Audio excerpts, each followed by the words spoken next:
On the readjustment of representation of scheduled tribes in Assembly constituencies of the State of Goa Bill 2024.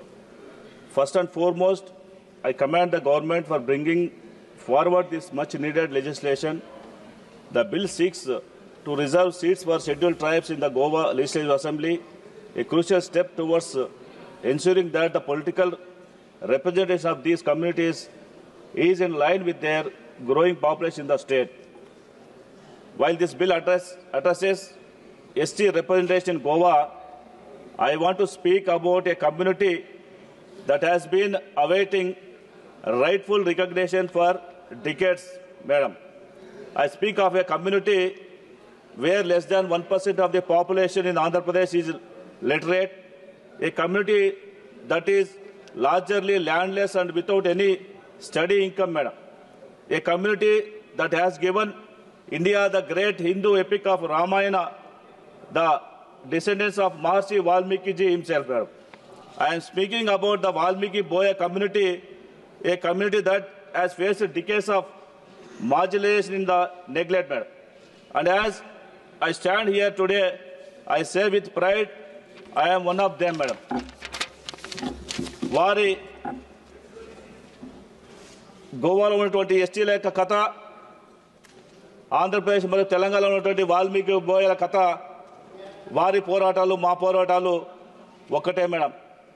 ఈ కారణంగా వాల్మీకి బోయ కమ్యూనిటీని కేంద్ర జాబితాలో ఎస్టీగా చేర్చడం కేవలం ఒక విధాన ప్రక్రియ మాత్రమే కాదు, మేడం. అది న్యాయానికి, మానవత్వానికి ఇచ్చినటువంటి పిలుపు, మేడం. ఇంతకాలం వెనుకబడిన వారి హక్కులని గుర్తించేటువంటి అవకాశంగా భావించాల్సిందిగా మిమ్మల్ని కోరుకుంటున్నాం, మేడం. చారిత్రాత్మకంగా 1871 నాటి క్రిమినల్ ట్రైబ్స్ చట్టం కింద అపరాధ గణంగా వర్గీకరించినటువంటి వాల్మీకి బోయ కమ్యూనిటీ దశాబ్దాలుగా తీవ్రంగా బహిష్కరణకు ఎదుర్కొంది, మేడం. కాలక్రమేణా ఈ కమ్యూనిటీ షెడ్యూల్ క్యాస్ట్, ఇతర వెనుకబడిన తరగతుల్లోకి, అదేవిధంగా డీనోటిఫైడ్ ట్రైబ్స్ గాను, మరికొన్ని ప్రాంతాల్లో షెడ్యూల్ ట్రైబ్స్ గాను ఈరోజు వర్గీకరింపబడింది. అయితే ఈ వర్గీకరణలో ఈ కమ్యూనిటీ ఎదుర్కొన్న కష్టాలను పూర్తిగా వ్యక్తపరచలేకపోతున్నాయి, మేడం. వారిని పేదరికం యొక్క చట్టంలోనే ఇంకా ఇప్పుడు కూడా బిగించేటువంటి పరిస్థితి కనిపిస్తూ ఉంది, మేడం. వాల్మీకి కమ్యూనిటీ సరైన గుర్తింపు సాధించడానికి దశాబ్దాల కాలంగా ఎన్నో ఇబ్బందులు ఎదుర్కొంటున్నాం, మేడం.